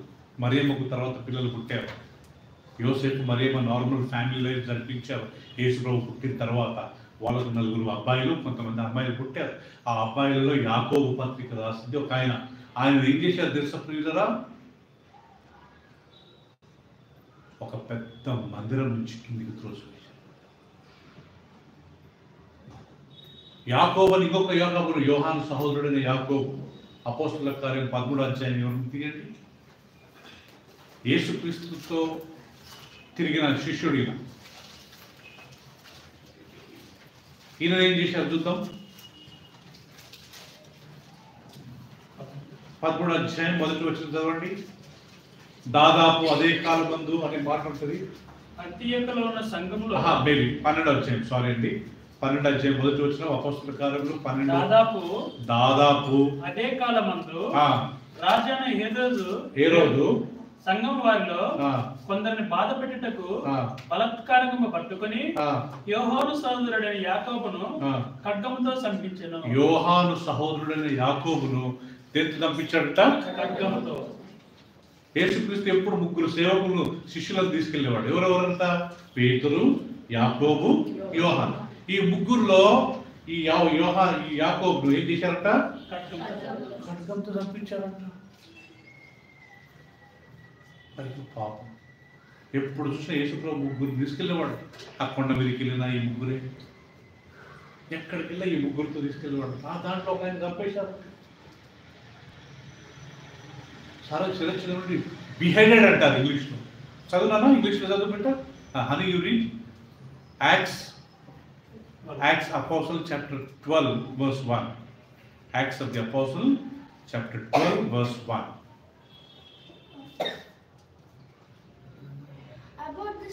King Herod began to persecute persecute some members of the church. He had James, the brother of John, put to death by the sword. By the sword. He has put the James, the brother of John, with the sword. ఇంకొక విషయంలో he has beheaded him. Beheaded అంటే తల శిరచ్ఛేదనం. So please ఇక్కడ point ఏంటంటే మనము దేవుడు కొన్ని మరణాలను ఆయన ఎందుకు అలవ చేస్తాడంటే ఆయన చిత్తం. ఎవరు అంటారు ఎందుకు ప్రభు అని మనం దేవుని అడగకూడదు అంటాం. రికి అర్థమైంది కదా, వై గాడ్ అని అడగకూడదంట మనం దేవదానం. ఆయన lord let your will be done. ప్రయత్నం చేద్దాం, ప్రభు కాపాడండి, ఆ బాబుని ముట్టండి, ఇక మీ క్యాన్సర్ పోవాలి ప్రభు, ప్రయత్నం చేద్దాం. ఏమైనా అయిందనుకోండి నీకు చెప్తాం ప్రభు. మీకు తెలుసో లేదో దావీదు కుమారుడు సిక్కుంటే దావీదు ఉపవాసం చేశాడు, ఏడ్చుకుంటూ అన్నం తినలేదంట. లాస్ట్కు ప్రేయర్ చేసి ఉపవాసం చేసి లాస్ట్కు ఆ పిల్లడు చనిపోయాడు. దావీదు లేచి స్నానం చేసుకొని మళ్ళీ తిని యాజ్ యూజువల్ లైఫ్ స్టార్ట్ చేశాడు. మన ప్రయత్నం మనం చేద్దాం, కాలేదు టైం కూడా అట్లా మనం వాళ్ళ గురించి ఏడ్చుకుంటూ జీవితకాలం అంతా ఆ పిల్లలందరూ నెగ్లెక్ట్ చేసుకుంటూ ఉంటామా ప్రియులరా? దేవుడు ఇచ్చాడు, దేవుడు తీసుకున్నాడు. ఆ యాటిట్యూడ్ ఉంటే ఎంత బాగుంటుంది. ఇంకొక ఇద్దరు ఉన్నారు, ఇంకొక కుమారుడు, ఇంకొక కూతురు ఉన్నారు, భర్త ఉంది, భార్య ఉంది, పిల్లలు ఉంది, వాళ్ళ కొరకు బ్రతుకుదాం. ఏదో జరిగిపోయింది.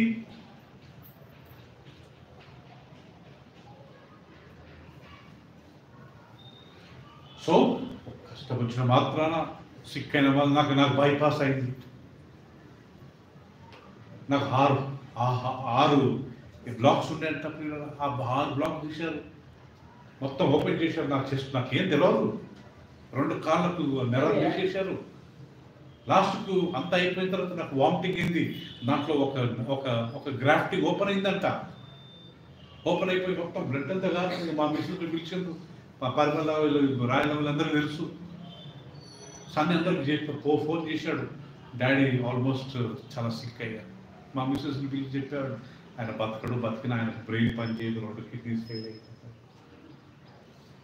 అందరూ వచ్చారు పాప, మా నైట్లో పాప హాస్పిటల్. మీ బ్రదర్ అయిపోయింది రాక బాబు.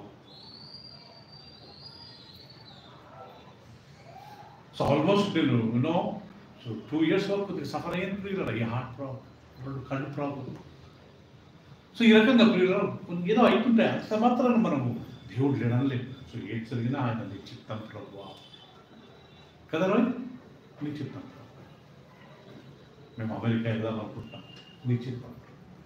మేము కెనడా వెళ్తాం, నీ చిత్తం ప్రభు. మేము ఇది అనుకుంటాం, మేము బిజినెస్ స్టార్ట్ చేయాలనుకుంటాం, నీ చిత్తం ప్రభు.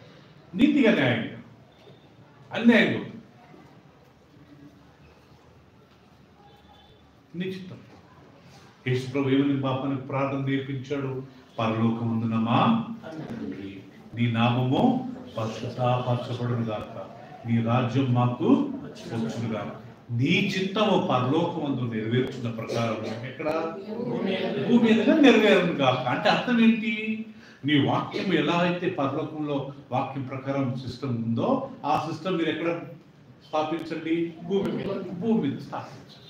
యేసు ప్రభు గెత్సేమనే తోటలో ప్రార్థిస్తున్నాడు. మా శీల రేపు చంపేస్తారు ఆయన గెత్సేమనే తోటలోకి వెళ్ళి మోకాలంగి, ప్రభువా ఈ పాత్ర నా ఎదురు నుంచి తొలగించండి, ఆయన నా చిత్తం కాదు నీ చిత్తమే. 3 సార్లు అదే ప్రార్థన చేశాడంట.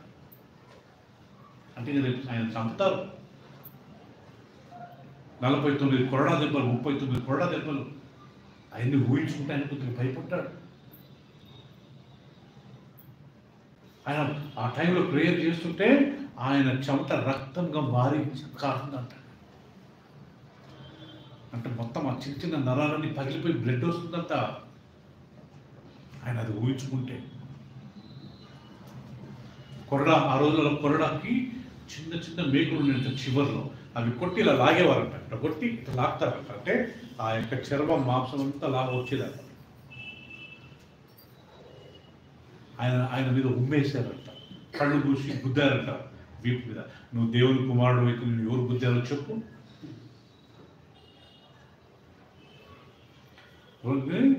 ఆయన చేతులలో 2 కాళ్ళలో మేకులు కొట్టారంట.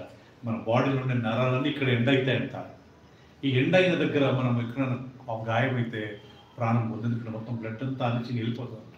ఇక్కడ కొట్టినప్పుడు మొత్తం బాడీలో ఉండే బ్లడ్ అంతా కాళ్ళ నుంచి చేరిపోయి చనిపోతారంట. అందుకే ఇక్కడ కట్ చేసుకున్నా చాలా డేంజర్, బతకరంట.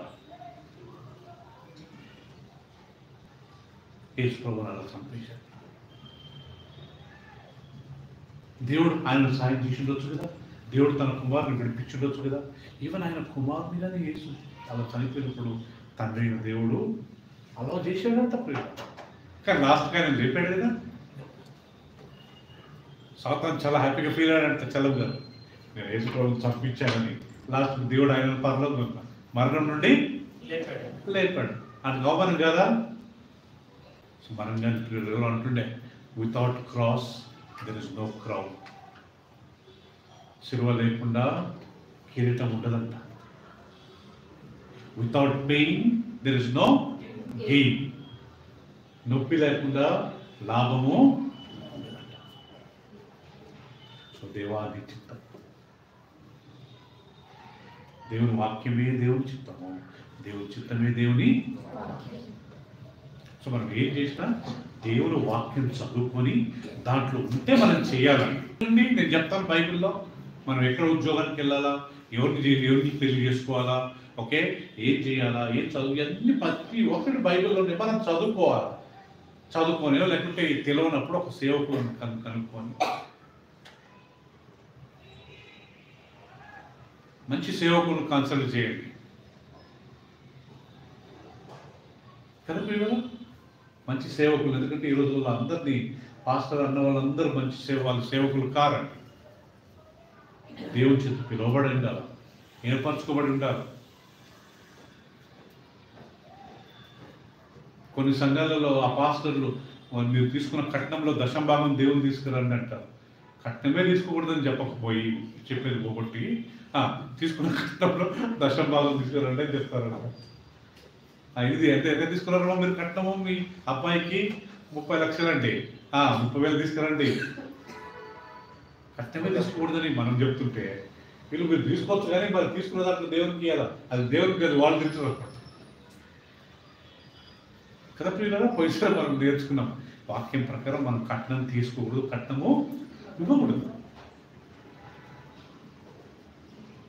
వాళ్ళు తీసుకున్నారు కదా, వాళ్ళది ఇళ్ళకి మనకి ఎందుకండి, బైబిల్ ప్రకారం మనం తీసుకోకూడదు కదా. టీవీలో ఏమని ఇస్తారు, కట్నం అడిగే వాళ్ళంతా, కట్నం తీసుకునే వాళ్ళంతా, ఇంత క్లియర్గా ఉంది కదా. కట్నం తీసుకునే వాళ్ళే కాదు, ఇచ్చేవాళ్ళు కానీ.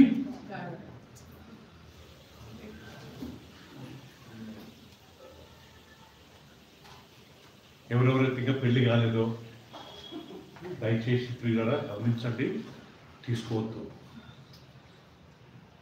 ఇవ్వద్దు. అమ్మాయిలు ఉన్న వాళ్ళంతా గుర్తుపెట్టుకోండి, ఇవ్వద్దు.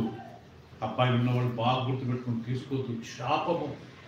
బైబిల్లో ఒక వాక్యం ఉంది, మనం ఏది విత్తుతామో అదే పంట కోస్తాం. ఉందా లేదా వాక్యము? గలతీలకు రాసిన పత్రిక 6వ అధ్యాయం తీయండి, ఉందో లేదో చూద్దాం ఆ వాక్యం ప్రియులారా. ఇవన్నీ కొన్ని బేసిక్ పాయింట్స్ మనం అందరం నేర్చుకోవాలి ప్రియులారా. గలతీలకు రాసిన పత్రిక 6వ అధ్యాయము. మనం ఏదో తీసుకుంటే రేపు జరిగేది ఏంటో నేను చెప్తాను ఇక్కడ. అమ్మా ఇది 7th verse చదవండి మా. మోసపోకుడి, దేవుడు వెక్కిరింపబడడు. అందరు తీశారు కదండి, అందరం ఒక నిమిషం అమ్మా. Will give book of Galatians, new testament లో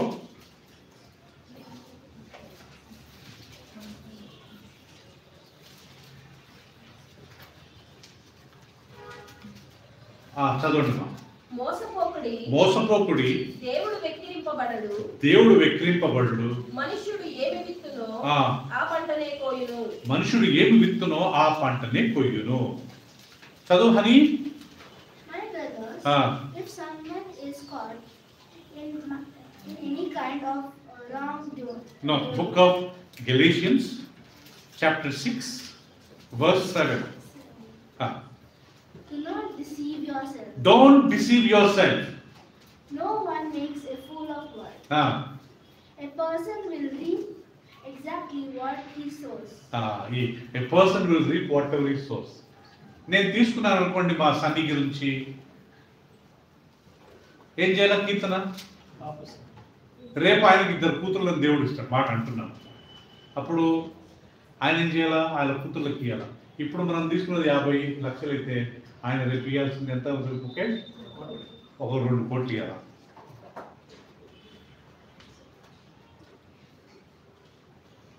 అక్కడ ఆగుద్దా? రేపు వాళ్ళ పిల్లలు, సన్ని పిల్లల పిల్లలు, వాళ్ళ పిల్లలు ఈ శాపం కంటిన్యూ అవుతుంది. అదే కదా ఇక్కడ వాక్యం. మోసపోకూడదు. నువ్వు అనుకుంటున్నావు దేవుడు విక్రింపబడతాడని. కాదు, నువ్వు మోసపోతున్నావు. మనిషి ఏది విత్తుతాడో ఆ పంటనే నేను తీసుకున్నాను కాబట్టి రేపు నేను ఇయ్యాలా లేదా? పర్వాలా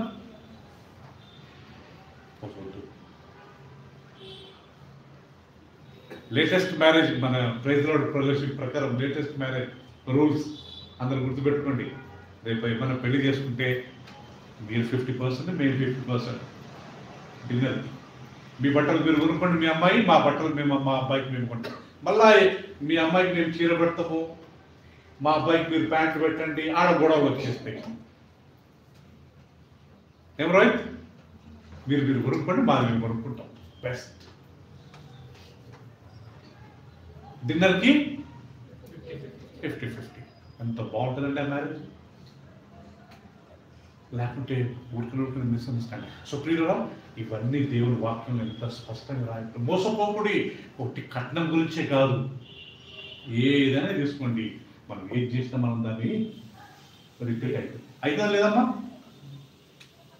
దేవుని వాక్యంలో మోసం చేసినామా, దేవుడు మన వాళ్ళని మోసం చేస్తే ₹1,00,000, రేపు మన దేవుడు 100 రెట్లు మోసపోవాలిస్తాడు. ఎవరి దగ్గర అబద్ధం చెప్పి మనం ఏదో చేసాం అనుకోండి, రేపు మనలోగానే అబద్ధం చెప్పి ఎవరో ఒకరు ఘోరంగా మోసం చేసేస్తారు. But Ricky, so whatever you do it will be repeated. మంచిది చేస్తే very good. If you do bad will happen to be. మీకు ఎంతమందికి తెలుసు పాత నిబంధనలు కంటికి కన్ను పంటికి పన్ను అంటే అర్థం ఏంటి? నేను దేవదాలను కొట్టినప్పుడు ఆయన కన్ను పోయింది అనుకుంటే నన్ను కానీ పిలిచి కరెక్ట్ అదే స్పాట్లో నాకు కన్ను కానీ కొట్టేస్తాను. ఆయన కన్ను పోయిందా, నాకు కన్ను.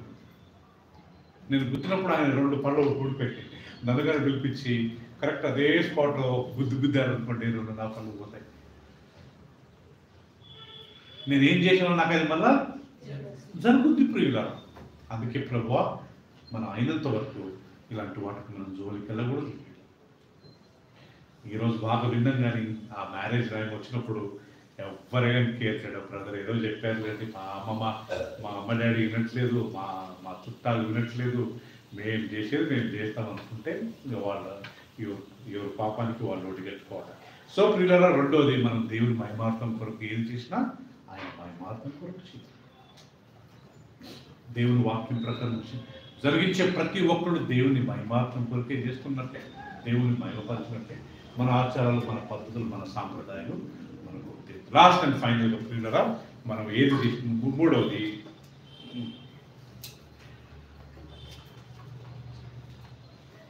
ఇంకొక విషయం ప్రియుడు మనం చదువుకుందాం. కొరింథీయులకు రాసిన మొదటి పత్రిక 10:31 అండి. Book of Corinthians, 1 Corinthians 10:31.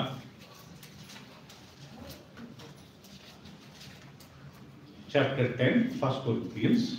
Mukesh చదువునా? 10:31. Whether therefore you eat or drink, whatever you do, do all to the glory of God. Okay, whether you eat or drink, whatever you do, do it for the glory of God. I think I told the wrong word.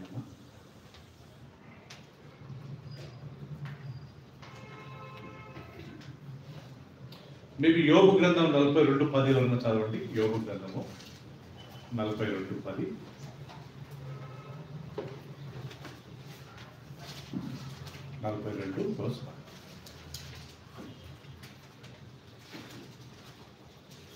మరియు యోబు తన స్నేహితుల నిమిత్తము ప్రార్థన చేసినప్పుడు యెహోవా అతని క్షేమస్థితిని మరలా అతనికి దయచేశాడు. రైట్, ప్రియరా ఈ యొక్క వాక్యాన్ని గుర్తు చేస్తున్నాం.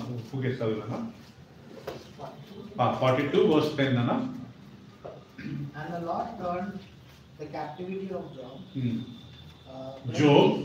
When he prayed for his friends, also the Lord gave Job twice as much as he had before.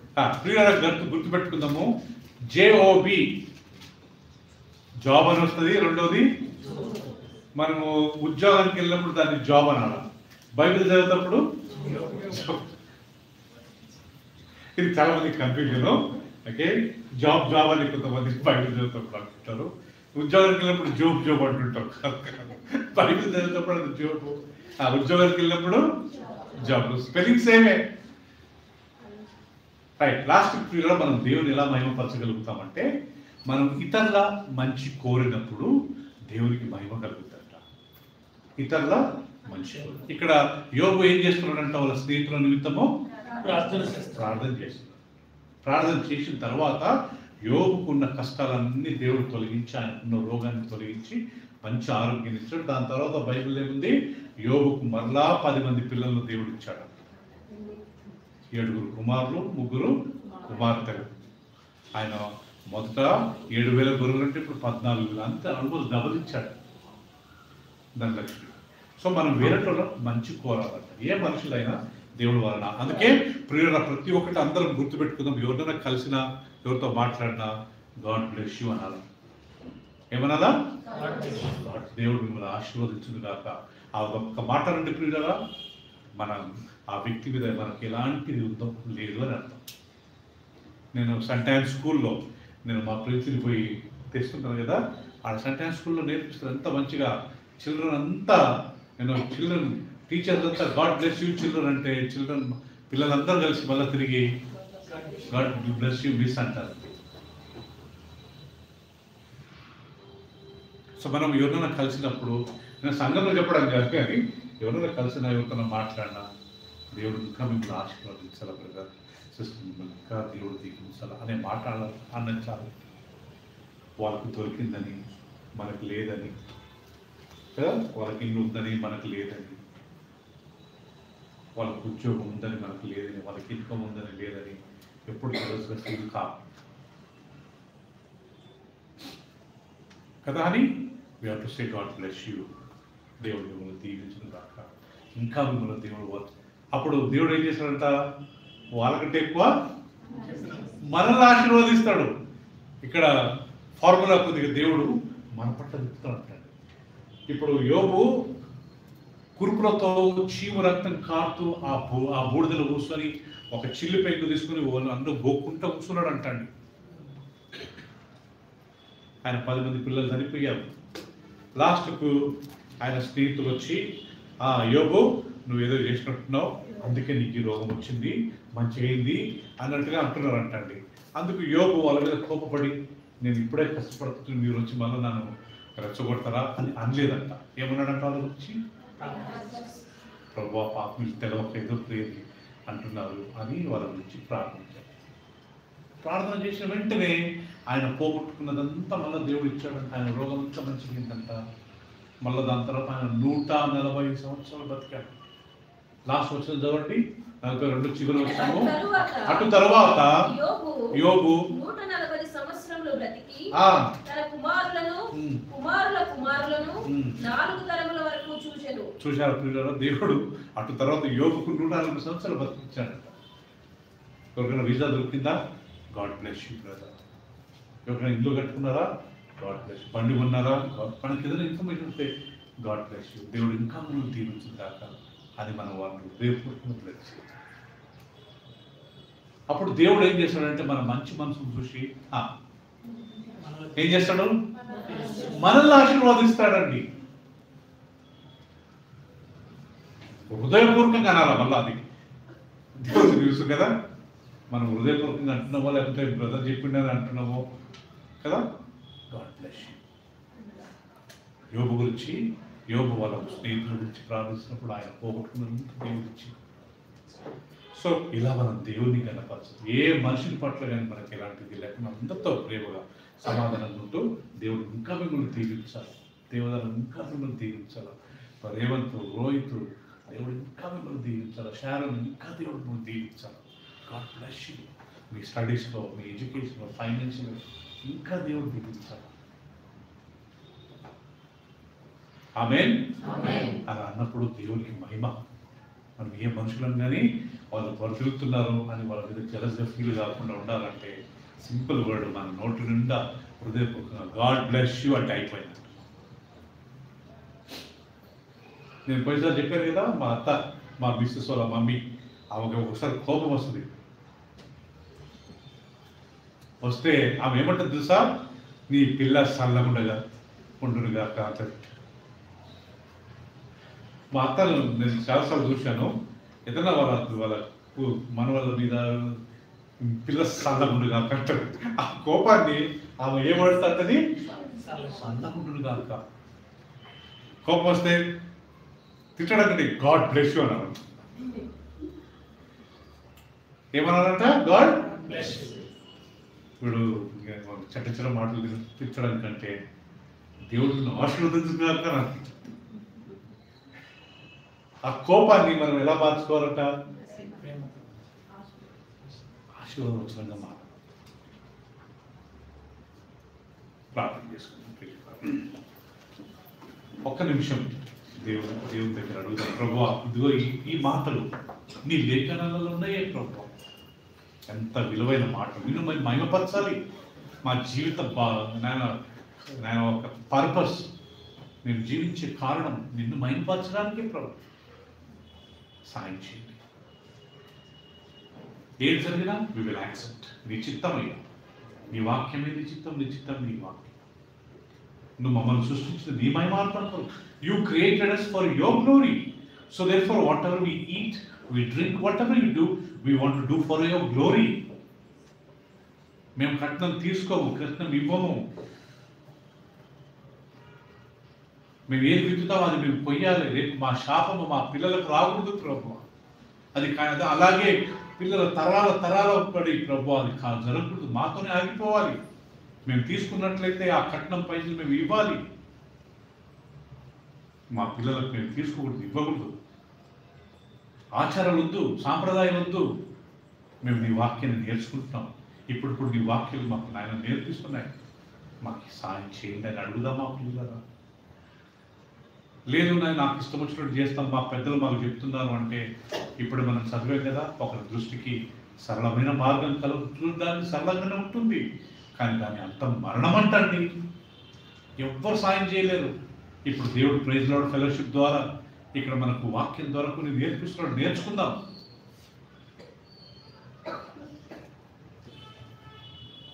చాలా సంఘాలలోనే ఇది చెప్పరు.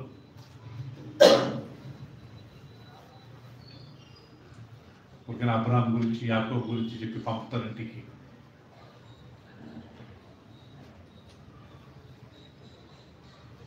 మనం ప్రాక్టికల్గా చేసుకోకుండా, మనం ఫాలో చేయకుండా, మనం ఏ అబ్రహాం గురించి ధ్యానిస్తే ఏం లాభం కదా. అల్టిమేట్గా మనం దాన్ని ఫాలో కావాలి కదా. అడుగుదాం ప్రభు, నేను మాత్రం బ్రతికిన రోజు నీ కొరకు బ్రతుకుతాను, నీ మహిమార్థం కొరకు బ్రతుకుతాను. ఈ ఆచారాలు సాంప్రదాయం నాకు జోలికి రాకుండా నేను వాటికి దూరంగా ఉంటాను. నా పిల్లలకు అవే నేర్పిస్తాను. నీ మహిమార్థం కొరకు నేను ఏం చేశాను. థ్యాంక్ యూ పరిశుద్ధుడా. ఇంతవరకు నీ వాక్యం ద్వారా మీరు మాతో మాట్లాడారు. దయచేసి మా అందరి జీవితాలలో ఒక మార్పునిచ్చి మేము ఏం చేసినా మీ మహిమార్థం కొరకు చేయటం సాధించి ప్రతి మనిషిని యొక్క మంచి కోరాలి. God bless you. దేవుడు మిమ్మల్ని ఆశీర్వదించగానే మా హృదయపూర్వకంగా ఆ వ్యక్తి గురించి మేము చెప్పాలి. ఎవరు వర్ధిల్లినా మేము సంతోషపడాలి. ఎవరు బ్లెస్ అయినా, ఎవరు వీసా దొరికినా మేము హ్యాపీగా ఫీల్ కావాలి. ఎవరు ఇల్లు కట్టుకున్నా, ఎవరు బండ్లు కొనుక్కున్నా, ఎవరు ఎంత we want to feel happy. We want to bless them. We will never feel jealous about them. అందుకే మా నోరు విప్పి సంతోషంగా హృదయపూర్వకంగా గాడ్ బ్లెస్ యూ, దేవుడిని ఇంకా ఆశీర్వదించాలి అని నా హృదయపూర్వక ప్రార్థన ఆ వ్యక్తితో నేను చెప్పి మేము నీ యొక్క మంచితనాన్ని